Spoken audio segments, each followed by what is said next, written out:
Hello friends, मैं हूं सन्मय प्रकाश और आप देख रहे हैं weekly current affairs first week April 2025 के। तो अप्रैल 2025 के फर्स्ट वीक के तमाम करंट अफेयर्स एक साथ मैं आपको दूंगा एक एक करके, ठीक है।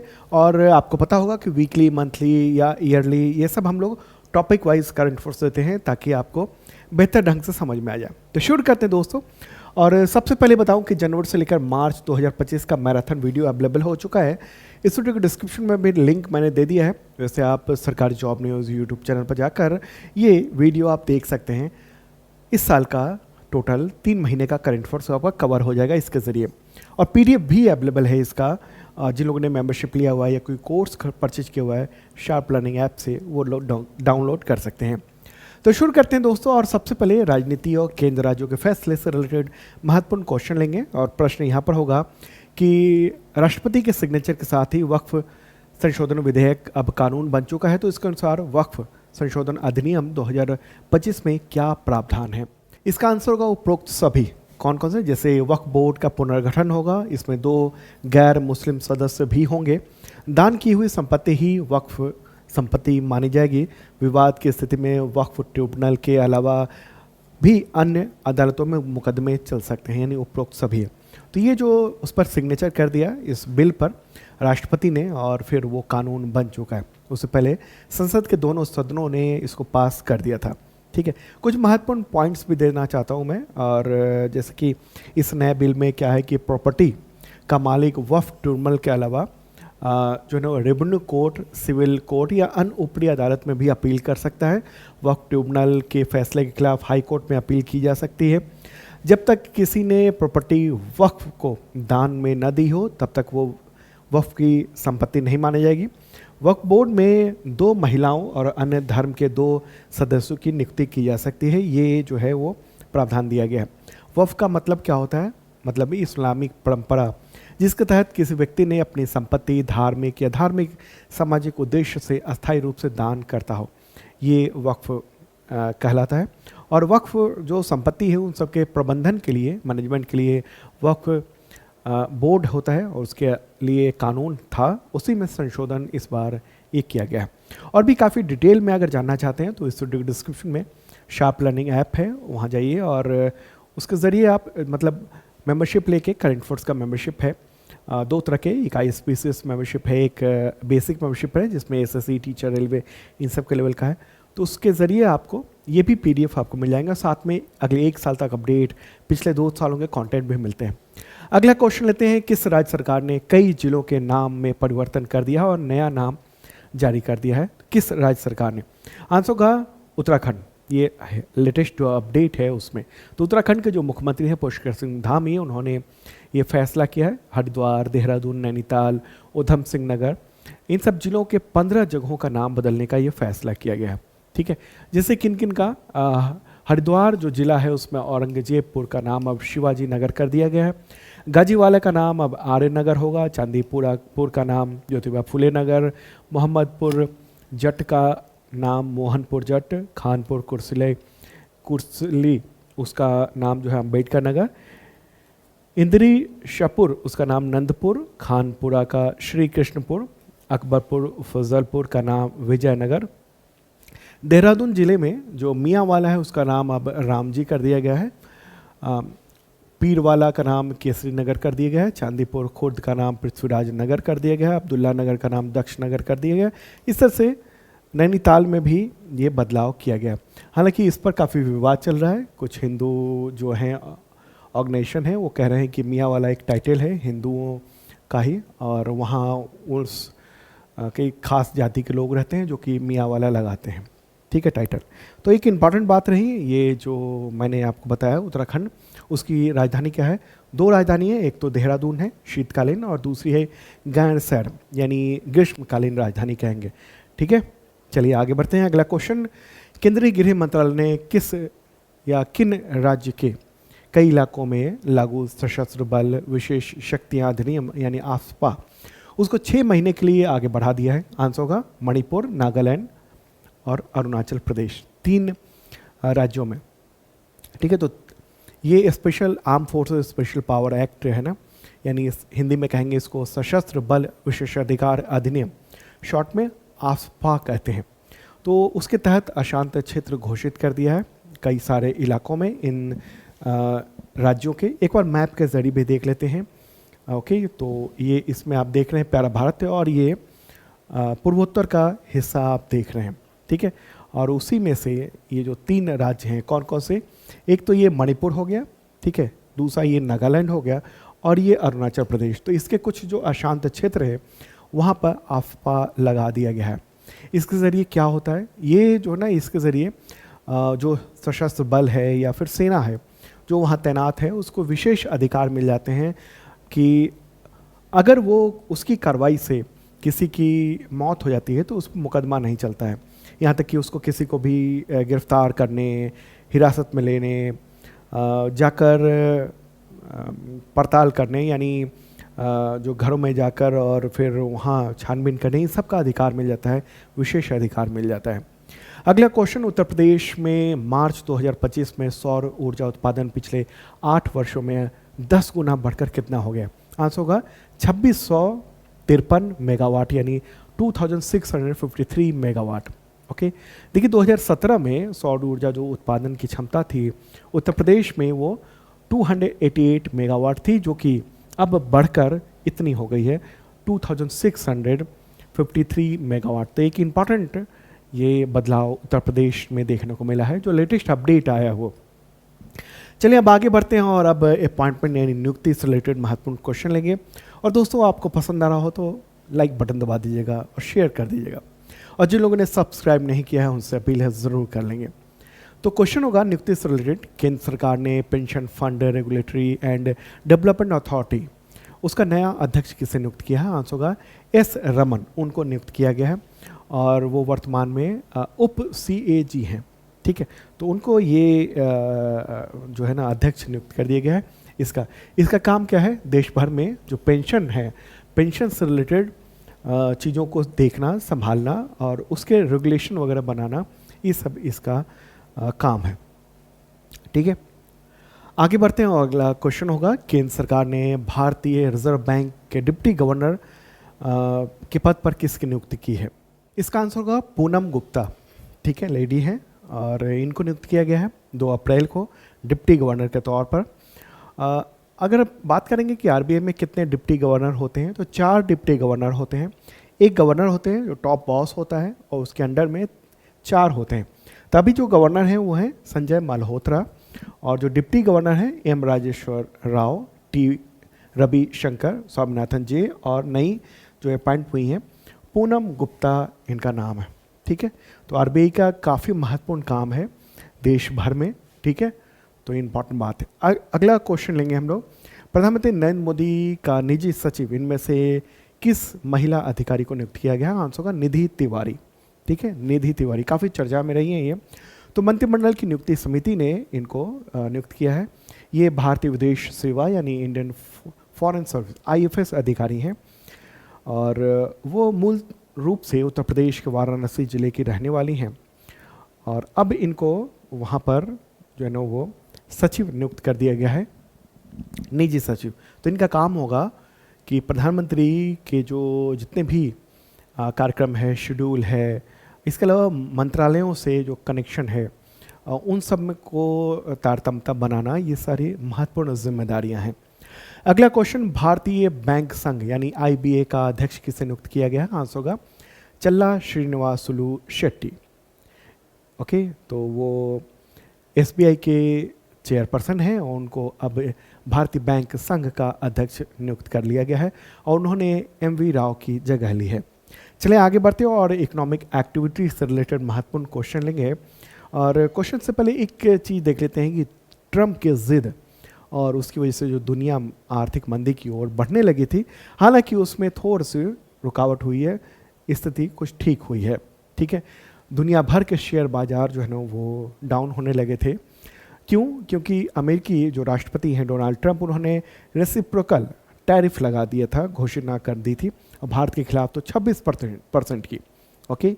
तो रेसिप्रोकल जो टैरिफ, इसका मतलब क्या है? जैसे को तैसा टैरिफ। अमेरिका का कहना है कि जो देश टैरिफ लगा रहे हैं तो उसके जवाब में हम टैरिफ लगाएंगे। टैरिफ क्या होता है? मतलब आयात शुल्क कह लीजिए या आयात टैक्स कह लीजिए। ठीक है, तो ये होता है, मतलब कोई देश, किसी देश से जो सामान आ रहा है तो उसके प्राइसेस यहाँ बढ़ जाएं ताकि यहाँ के जो उद्योग हैं उसके वो फल फूल सके, कहीं उस सस्ते सामान की वजह से यहाँ के उद्योग खराब ना हो जाए, बर्बाद ना हो जाए, इसलिए टैरिफ लगाया जाता है, यानी आयात शुल्क लगाया जाता है। तो अमेरिकी राष्ट्रपति ने क्या किया, तमाम देशों पर रेसिप्रोकल टैरिफ लगा दिया। उसकी वजह से दुनिया भर में 7 अप्रैल को शेयर बाजार में भारी गिरावट हुई थी। लेकिन उसके बाद इनको 90 दिनों के लिए टालना पड़ गया अपना फैसला। इन्होंने कहा 90 दिनों के लिए टाल रहे हैं। हालांकि चीन के खिलाफ काफ़ी बड़े मात्रा में टैक्स लगाया, करीब 125% के आसपास, ऐसा ही कुछ चीन ने भी करने की कोशिश की। हालांकि उस पर भी इन्होंने फिर कहा कि जो इलेक्ट्रॉनिक सामान है जैसे मोबाइल है, लैपटॉप है, इन सब पर जो रेसिप्रोकल टैरिफ है उसको, मतलब उसको एग्जम्प्ट किया जाता है, यानी वो। तो ऐसे में आप तो देख रहे हैं कि जो चीन पर जो बड़ी भारी भरकम टैरिफ लगा रहे थे तो उससे भी 2/3 सामान उसका वो इस टैरिफ से एग्जम्प्ट हो गया है। ठीक है, तो ये एक इम्पॉर्टेंट बात है, मैंने काफ़ी विस्तार में पीडीएफ में भी ये सारी चीज़ें दे दी हैं। ओके, तो चलिए अब आगे बढ़ते हैं दोस्तों और अगला क्वेश्चन लेंगे हम लोग। नेक्स्ट प्रश्न लेते हैं। ओके, अमेरिकी राष्ट्रपति ने भारत पर कितने प्रतिशत रेसिप्रोकल टैरिफ लगाने की घोषणा की? आंसर होगा 26%। हालांकि उन्होंने जब यह ऐलान किया उसके बाद फिर माहौल बदला और 90 दिनों के लिए इसको रोक दिया गया। भारत जो है वो कोशिश कर रहा है कि अमेरिका के साथ द्विपक्षीय वार्ता के जरिए हम टैरिफ के मामले को सुलझा लें, हमारा व्यापार समझौता हो जाए, ताकि अलग अलग मुद्दों पर जो टैरिफ है वो ये टैरिफ का समस्या ख़त्म हो सके। ठीक है, भारत सरकार ये कोशिश में लगी हुई है, वार्ता भी चल रही है। ओके, तो इम्पॉर्टेंट बात ये रही, अलग अलग देशों पर ये टैरिफ लगाया गया था। हालांकि अब ये टैरिफ को पॉज कर दिया गया है, कितने दिनों के लिए? 90 दिनों के लिए। हालांकि चीन के मामले में भी है टैरिफ। अगला क्वेश्चन लेंगे हम लोग, नेक्स्ट क्वेश्चन अब सैन्य अभ्यास से रिलेटेड लेंगे और क्वेश्चन होगा यहाँ, इंडियन एयरफोर्स ने किस देश में मार्च अप्रैल 2025 में आयोजित बहुराष्ट्रीय हवाई युद्धाभ्यास यानी इनियो कॉस 25 में हिस्सा लिया है? आंसर होगा ग्रीस में। ठीक है, ये जो आयोजन हुआ 31 मार्च से लेकर 11 अप्रैल 2025 तक ये आयोजन किया गया था और इसमें भारतीय वायुसेना के जो जहाज़ हैं जैसे कि Su-30 MKI, IL-78, C-17 परिवहन विमान, ये सब ने पार्टिसिपेट किया। ये बहुराष्ट्रीय युद्धाभ्यास है, मतलब इसमें कई देश शामिल होते हैं। ग्रीस के साथ भारत और भी कई तमाम देश, करीब 15 देशों ने उसके एयरफोर्स ने इसमें पार्टिसिपेट किया है। चलिए आगे बढ़ते हैं और अब बात करेंगे इवेंट यानी घटना, आयोजन, दुर्घटना, इन सब से रिलेटेड महत्वपूर्ण करंट अफेयर्स जो कि इम्पॉर्टेंट है आपके एग्जामिनेशंस के लिए। तो क्वेश्चन होगा, बोधगया में महाबोधि महाविहार को गैर बौद्ध नियंत्रण से मुक्त करने और किस अधिनियम को रद्द करने की मांग को लेकर बौद्ध भिक्षुओं ने आंदोलन किया बड़े पैमाने पर? आंसर क्या होगा? Bodhgaya temple act 1949। ये आंदोलन क्यों हो रहा है? ये काफ़ी लंबे समय से डिमांड तो रही है, लेकिन पिछले 2 महीने से यानी फरवरी से जो है ना वो वहाँ डिमांड ज़्यादा बढ़ी है। उनका ये कहना है कि जो महाविहार में जो ब्राह्मण पंडे हैं वो जो धार्मिक कर्मकांड करते हैं तो उनसे आज़ादी दिलाई जाए, क्योंकि ये बौद्ध महाविहार है और यहाँ पर किसी दूसरे धर्म यानी बौद्धों के अलावा दूसरे को इजाज़त न दी जाए। और इसके अलावा जो बोर्ड है उसमें केवल बौद्ध ही रहें। तो ये सब इनकी डिमांड है और इसी की वजह से काफ़ी ज़्यादा वहाँ आंदोलन चल रहा है। आगे बढ़ते हैं और अब स्पोर्ट्स रिलेटेड महत्वपूर्ण क्वेश्चन लेंगे और पसंद आ रहा हो तो लाइक बटन दबाइएगा, शेयर कर दीजिएगा अपने दोस्तों को और जिन लोगों ने सब्सक्राइब नहीं किया है ज़रूर कर लेंगे। चलिए आगे बढ़ते हैं, उससे पहले बताऊं कि इसका पीडीएफ जो है ना वो अवेलेबल है, चाहे वीकली हो, मंथली हो, ईयरली हो, हर तरह के करंट अफेयर्स के पीडीएफ डिटेल में, शॉर्ट में, वन लाइनर में सब कुछ अवेलेबल है। तो उसके लिए मेंबरशिप प्लान लेना होता है शार्प लर्निंग ऐप पर। शार्प लर्निंग ऐप ये देखते हैं गूगल प्ले पर देख सकते हैं और वेबसाइट पर भी इसको यूज़ करते सकते हैं sharplearning.in पर। लिंक मैंने इस वीडियो के डिस्क्रिप्शन में दे दिया है। तो दो तरह के मेंबरशिप प्लान है करंट अफेयर्स के, एक ISPCS मेंबरशिप प्लान है करंट अफेयर्स के लिए, और इसमें 2025, 24, 23 इन सब के करंट अफेयर्स के PDF, वीडियो, टेस्ट ये सब कुछ मिलेंगे, और संबंधित एग्जामिनेशन टेस्ट सीरीज भी मिल जाएंगे। जैसे BPSC का 71st BPSC के लिए टेस्ट सीरीज अवेलेबल है, UPSC के लिए टेस्ट सीरीज अवेलेबल है, UPPCS एग्जामिनेशन के लिए टेस्ट सीरीज अवेलेबल है। तो ज्वाइन कर सकते हैं, तमाम के लिए एग्जामिनेशन के लिए ये काम आने वाला है। दूसरा बेसिक मेंबरशिप प्लान है जो कि SSC, टीचर, रेलवे, पुलिस, इन सब के लेवल का है, और ये अलग तरह के, ये करंट अफेयर्स के लिए ही है। तो इसके ज्वाइन कर सकते हैं आप शार्प लर्निंग ऐप पर, या फिर वेबसाइट है sharplearning.in, ओके, उस पर। और हाँ, आपको बताऊं कि 71st BPSC के लिए बैच चल रहा है, GS फाउंडेशन बैच, और हज़ारों स्टूडेंट ज्वाइन कर चुके हैं। तो देख सकते हैं आप, क्लासेस ले सकते हैं, GS की शानदार तैयारी हो जाएगी, ओके। और करंट अफेयर्स मैं इसमें खुद भी पढ़ाता हूँ। और UPSI का बैच जो है ना वो लॉन्च हो रहा है 21 अप्रैल से, तो भी शानदार ढंग से वर्दी जुनून ये इस बैच के तहत पूरे सिलेबस की तैयारी, टेस्ट सीरीज, ये सब कुछ है बहुत ही मामूली से प्राइसेस में, ओके। बिहार सिपाही का बैच चल रहा है और वो भी देख सकते हैं। यूपी पुलिस कांस्टेबल का भी बैच चल रहा है, ग्रुप डी का बैच चल रहा है, राजस्थान चतुर्थ श्रेणी कर्मचारी का बैच चल रहा है, दिल्ली पुलिस की जो बड़ी वैकेंसी आने वाली है उसका भी बैच चल रहा है, ओके। तो ज्वाइन कर सकते हैं। नेक्स्ट क्वेश्चन लेते हैं, एशियाई क्रिकेट परिषद यानी ACC के नए अध्यक्ष कौन बने हैं? आंसर होगा मोहसिन नकवी। ये पाकिस्तानी क्रिकेट बोर्ड के अध्यक्ष हैं, ठीक है, और पाकिस्तान के वो गृह मंत्री भी है, होम मिनिस्टर भी हैं, तो उनको अब बनाया गया है एशियाई क्रिकेट परिषद का नया अध्यक्ष। अगला क्वेश्चन लेंगे, आदित्य बिरला मेमोरियल पोलो कप 2025 का विजेता कौन रहा है? आंसर होगा रजनीगंधा अचीवर्स, ठीक है। तो ये आयोजन किया गया था, ग्रैंड फिनाले अभी हाल ही में हुआ था, तो उसमें इनको जीत मिली है। अगला क्वेश्चन लेते हैं, मियामी ओपन 2025 का खिताब किस खिलाड़ी ने जीता है? आंसर होगा जैकब मेंसिक। क्या नाम है? Jacob Mensik.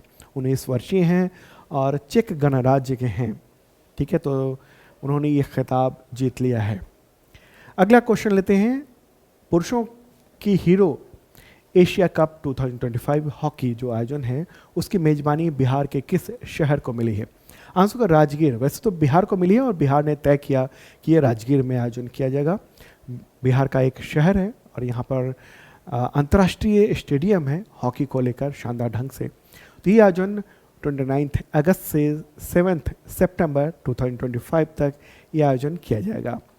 अब आगे बढ़ते हैं और अवार्ड से रिलेटेड महत्वपूर्ण क्वेश्चन लेंगे। प्राइम मिनिस्टर नरेंद्र मोदी की श्रीलंका यात्रा के दौरान वहाँ के राष्ट्रपति ने कौन सा सम्मान उनको दिया है? आंसर का मित्र भूषण सम्मान इनको दिया गया है। श्रीलंका के राष्ट्रपति, उनका नाम क्या है? उनका नाम है अनुरा कुमारा दिसानायके। तो उन्होंने ये सम्मान दिया और किसी विदेशी राष्ट्राध्यक्ष को दिए जाने वाला ये सर्वोच्च सम्मान है श्रीलंका का, ठीक है। श्रीलंका की बात कर लें, वहाँ की प्राइम मिनिस्टर कौन है? तो हरिनी अमर सूर्या है।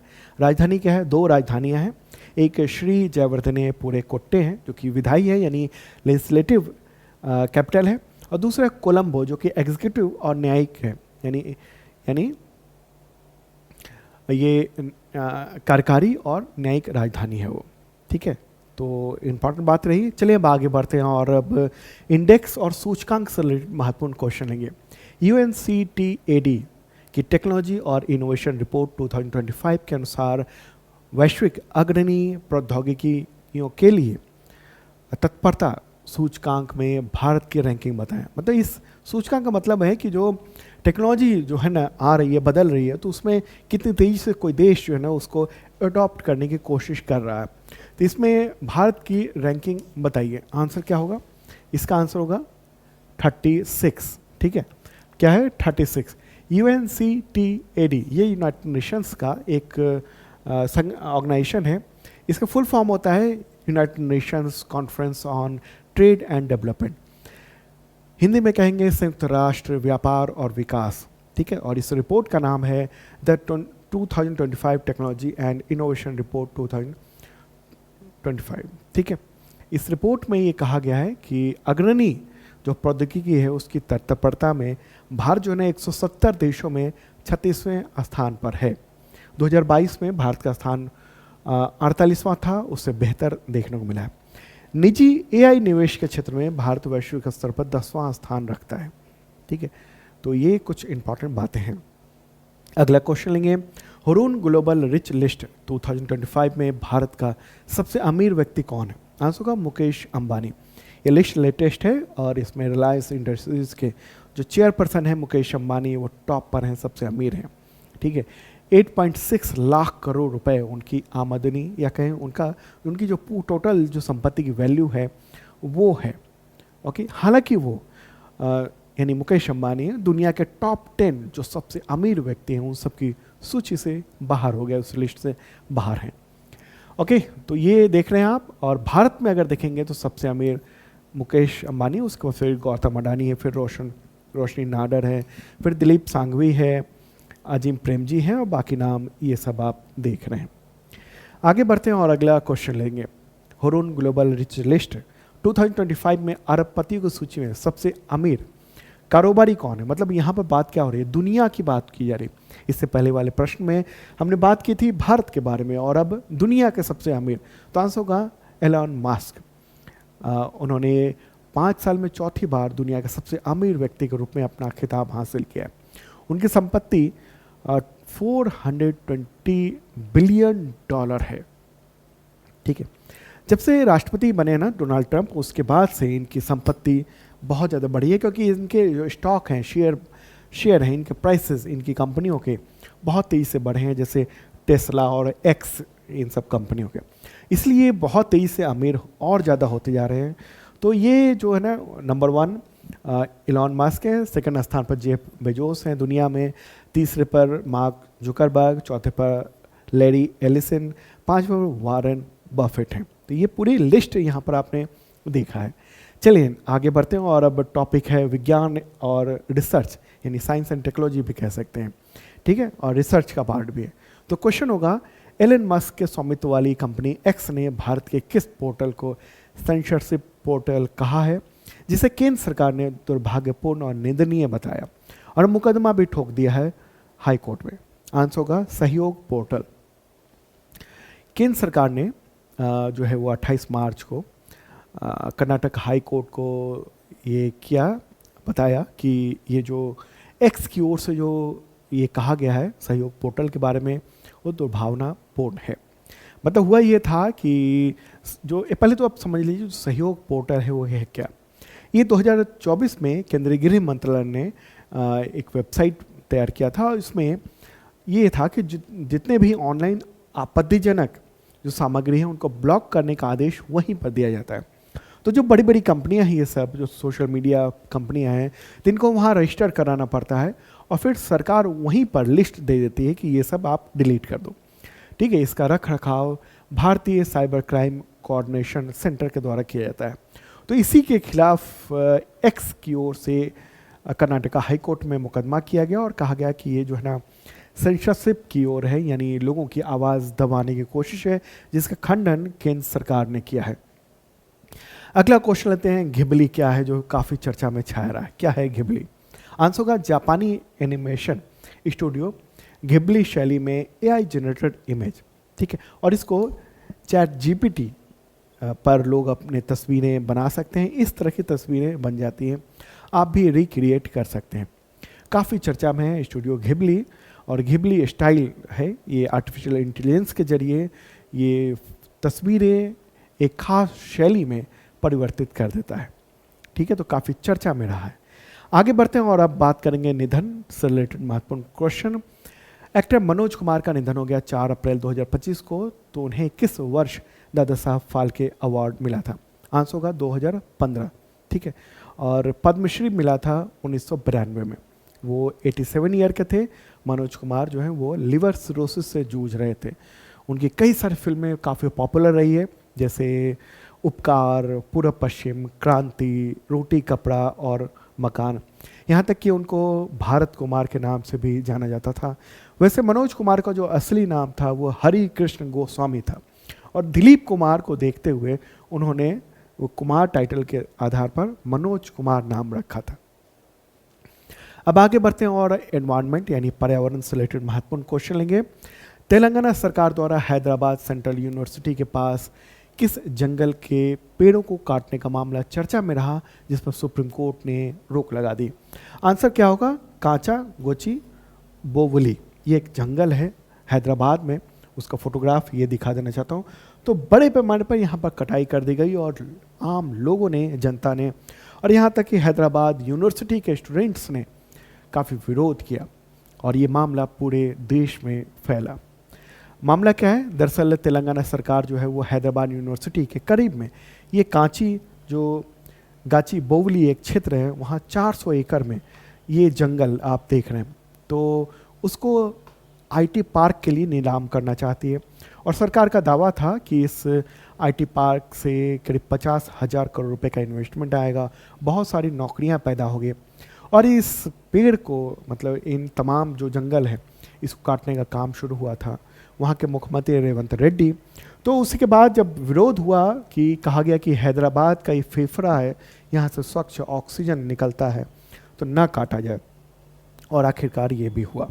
ठीक है, तो तेलंगाना ये रहा और वहाँ के मुख्यमंत्री हैं रेवंत रेड्डी, और राजधानी हैदराबाद जहाँ की ये घटना है। हालांकि अगर कहेंगे तो हैदराबाद में जो पेड़ कटे हैं उससे भी बड़े पैमाने पर छत्तीसगढ़ में कट रहे हैं, वहाँ जो हसदेव जंगल है उसकी बर्बादी की जा रही है। ठीक है, तो एक बड़े औद्योगिक घराना वहाँ पर पेड़ों की कटाई करवा रहा है, क्योंकि वहाँ पर कोयला निकल गया है और जंगली जानवर वहाँ भी मारे जा रहे हैं बड़े पैमाने पर। आगे बढ़ते हैं और अब योजना से रिलेटेड महत्वपूर्ण क्वेश्चन लेते हैं। भारत का पहला वर्टिकल लिफ्ट रेलवे समुद्री पुल, यानी नया पंबन ब्रिज भी कहेंगे उसको, तो कहाँ पर स्थित है, जिसका उद्घाटन प्रधानमंत्री नरेंद्र मोदी ने किया? आंसर का रामेश्वरम, कहाँ है? तमिलनाडु में। ठीक है, वर्टिकल लिफ्ट ये समुद्री पुल है। देखिए इस तरीके से ये जो पुल है ना, वो ये देखिए इस तरीके से आपको दिखा रहा हूँ, ये है पंबन ब्रिज, ये नीचे से ऊपर उठ जाएगा। जैसे समुद्र में क्या है ना, वहाँ पर जहाज़ों को जाने के लिए इस तरह का ये जगह चाहिए होता है, तो पुल अपने आप ऊपर उठ जाएगा। ये पुराना वाला पंबन ब्रिज है जो इस तरह से उठता था, अब ये जो नया वाला बना है ना वो सीधे ऐसे उठेगा। ठीक है, इसका उद्घाटन 6 अप्रैल 2025 को प्रधानमंत्री नरेंद्र मोदी ने किया। लागत तकरीबन 700 करोड़ रुपए आई। अगर सिर्फ पंबन ब्रिज की कहेंगे तो उसकी लागत 535 करोड़ रुपए थी, लेकिन वहाँ तक अप्रोच के लिए ये पुल भी बना हुआ है। टोटल की लागत करीब 700 करोड़ रुपए है। ठीक है, और 2.08 किलोमीटर लंबा ये पुल भी है। ओके, तो ये जो ब्रिज है ना वो तमिलनाडु के मनपम को रामेश्वरम से जोड़ता है। आगे बढ़ते हैं, अगला क्वेश्चन लेते हैं। भारत और किस देश के बीच हुए समझौते के तहत भारत उसके साथ मिलकर परमाणु रिएक्टरों का डिज़ाइन और निर्माण करेगा? आंसर का अमेरिका। ये समझौता किया गया है और इस तरह का समझौता 2007 में हुआ था। उस वक्त के जो प्राइम मिनिस्टर थे 2007 में मनमोहन सिंह और उस वक्त के अमेरिकी राष्ट्रपति जॉर्ज डब्ल्यू बुश के बीच में ये सिग्नेचर हुआ था। लेकिन अब इसके तहत मंजूरी मिली है 2025 में, मार्च 2025 में। ठीक है, तो भारत में इसको डेवलप किया जाएगा। इंपॉर्टेंट बात ये रही। आगे बढ़ते हैं और अब अंतर्राष्ट्रीय संगठन से रिलेटेड महत्वपूर्ण क्वेश्चन लेते हैं। विदेश को हमने 2 टुकड़े में बांटा हुआ है, एक अंतर्राष्ट्रीय संगठन और एक विदेश। ओके, तो चलिए अब आगे बढ़ते हैं। क्वेश्चन यहाँ पर होगा, किस देश में 6वीं बिम्स्टेक समिट 2025 का आयोजन हुआ, जिसमें प्रधानमंत्री नरेंद्र मोदी ने हिस्सा लिया? आंसर होगा थाईलैंड। थाईलैंड में ये 6वीं बैठक हुई थी बिम्स्टेक की। एक बार मैप के जरिए बिम्स्टेक भी देखते हैं। प्यारा भारत है और ये जो आपको कलरफुल दिख रहा है ना, ये है बिम्स्टेक कंट्रीज। बिम्स्टेक का फुल फॉर्म क्या होता है? The bay of Bengal initiative for multi sectoral technical and economic cooperation. Hindi में इसको कहेंगे बंगाल की खाड़ी बहुक्षेत्रीय तकनीकी और आर्थिक सहयोग पहल। इसका मुख्यालय कहाँ पर है? बांग्लादेश में है। बांग्लादेश की जो राजधानी है ढाका, वहाँ पर इसका मुख्यालय होता है। और हर साल अलग अलग देश जो है ना वो अध्यक्षता करते हैं। 7 देश हैं इसमें। कौन कौन से देश हैं? एक तो भारत है, नेपाल है, भूटान है, बांग्लादेश है, म्यांमार है, थाईलैंड है और ये श्रीलंका है। ये बंगाल की खाड़ी के आसपास जो तमाम देश हैं उनके लिए एक संगठन है। ठीक है, तो महत्वपूर्ण बात रही। और इसमें इन सब ने ढेर सारे लोगों ने पार्टिसिपेट किया और ये कुछ समिट के इम्पॉर्टेंट फैसले हुए, जैसे बिजनेस, आईटी, आपदा प्रबंधन, सिक्योरिटी, स्पेस, इन सब पर काम करेंगे तमाम देश मिलजुल कर। ओके, तो कौन कौन सा हिस्सा लिया? तो बांग्लादेश के मुख्य सलाहकार मोहम्मद यूनिस, भूटान के प्रेसिडेंट दाशो शेरिंग टोब्गे, भारतीय prime minister Narendra Modi, Myanmar के प्राइम मिनिस्टर जनरल मिंग आंग हाइंग, नेपाल के prime minister KP Sharma Oli, Sri Lanka के प्रधानमंत्री श्रीलंका की प्रधानमंत्री कहिए डॉक्टर हरिनी अमर सूर्या, थाईलैंड की प्रधानमंत्री पैतोंग टान शिनवात्रा, ये है। ठीक है, चलिए आगे बढ़ते हैं और अगला क्वेश्चन लेंगे। किस देश ने अगले 2 वर्षों के लिए बिम्स्टेक की अध्यक्षता संभाली? आंसर होगा बांग्लादेश। देखिए 2 साल पर बिम्स्टेक की अध्यक्षता बदलती है, मैंने पिछली बार बताया। तो ये 2 साल के लिए अध्यक्षता मिल गई है। 4 अप्रैल को आधिकारिक तौर पर बिम्स्टेक का नया अध्यक्ष बन गया। इससे पहले अध्यक्ष थाईलैंड था। ओके, अगला क्वेश्चन लेंगे हम लोग। नेक्स्ट प्रश्न लेते हैं। कॉमनवेल्थ नेशंस की पहली अफ्रीकी महिला महासचिव यानी सेक्रेटरी जनरल किसे बनाया गया? आंसर होगा शर्ली बोत्सवे।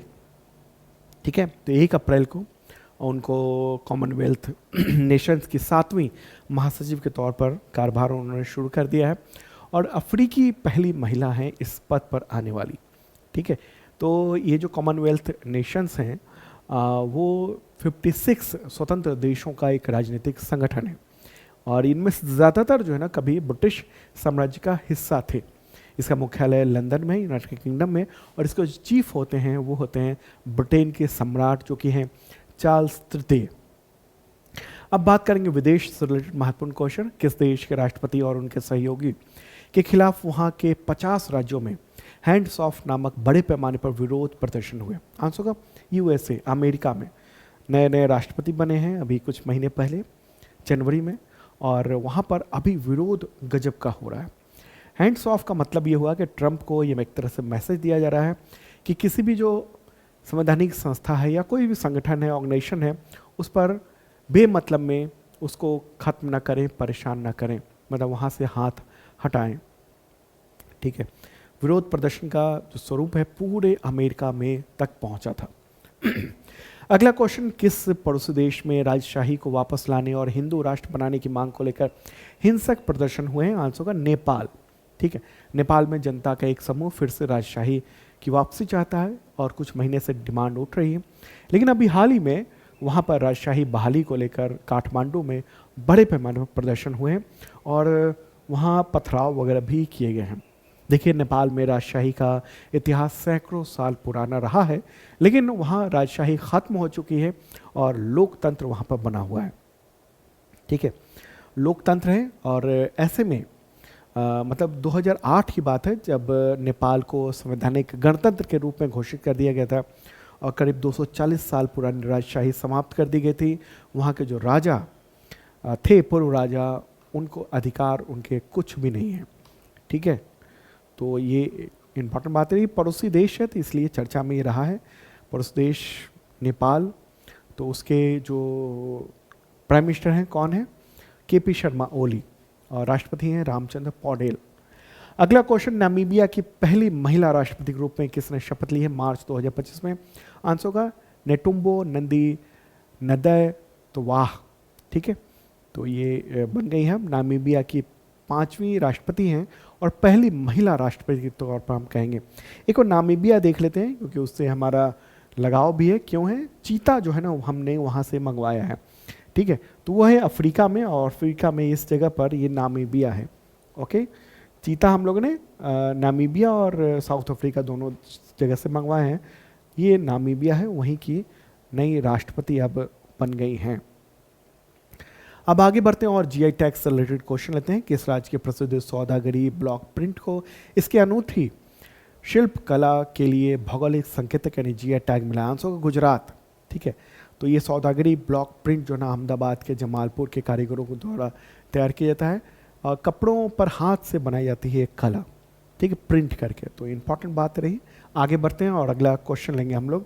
किस राज्य के कुंभकोणम पान पत्ता और थोवलई फूलों की माला को भौगोलिक संकेतक यानी जीआई टैग दिया गया? आंसर होगा तमिलनाडु। ठीक है, तो ये कुंभकोणम पान पत्ता जो है ना वो तमिलनाडु के थंजावुर और थोवलई फूलों की माला है और ये कन्याकुमारी में काफ़ी पॉपुलर है। ठीक है, अब आगे बढ़ते हैं और अब दिवस से रिलेटेड महत्वपूर्ण क्वेश्चन लेंगे। क्वेश्चन होगा विश्व स्वास्थ्य दिवस कब मनाया जाता है, तो 7 अप्रैल को मनाया जाता है और इस बार की थीम है स्वास्थ्य शुरुआत आशापूर्ण भविष्य, हेल्दी बिगिनिंग होपफुल फ्यूचर, ये है इस बार की थीम।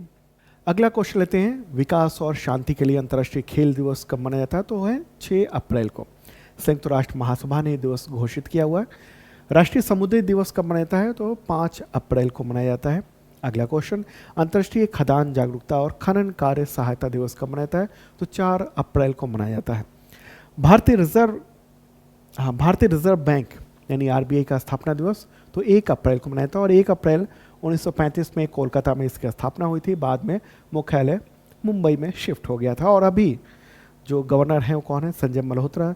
इसके पहले गवर्नर थे सर ओसबर्न स्मिथ, ब्रिटिशर्स थे। अगर सवाल हो कि पहले भारतीय गवर्नर, तो CD देशमुख थे और अभी कौन है, तो वो हैं संजय मल्होत्रा। अगला क्वेश्चन लेते हैं, मूर्ख दिवस यानी अप्रैल फूल डे कब मनाया जाता है, तो 1 अप्रैल को मनाया जाता है। विश्व ऑटिज्म जागरूकता दिवस कब मनाया जाता है, तो 2 अप्रैल को मनाया जाता है। अगला क्वेश्चन लेते हैं हम लोग, और हाँ, ऑटिज्म डे की थीम क्या है, न्यूरो डाइवर्सिटी को आगे बढ़ाना और संयुक्त राष्ट्र सतत विकास लक्ष्य उसको प्राप्त करना। अगला क्वेश्चन, अंतर्राष्ट्रीय शून्य अपशिष्ट दिवस कब मनाया जाता है, तो वह है 30 मार्च को। तो दोस्तों ये था इंपॉर्टेंट करंट अफेयर्स आप सबके एग्जामिनेशंस के लिए, और इसका PDF अवेलेबल है, तो देख लेना आप शार्प लर्निंग ऐप पर, और मैंने लिंक भी दे दिया है। वेबसाइट से भी आप परचेज कर सकते हैं मेंबरशिप प्लान, उसके ज़रिए पिछले 2 सालों के कंटेंट मिलते हैं, अगले 1 साल तक अपडेट मिलता है, और बहुत सारे रेलवे हो गया, SSC हो गया, और भी कई पुलिस हो गया, इन सब के बैचेज चल रहे हैं अलग अलग, तो ज्वाइन कर सकते हैं अगर आप शानदार तैयारी करना चाहते हैं एग्जामिनेशंस की। तो ओके, तो मिलते हैं नेक्स्ट वीडियो में, बाय।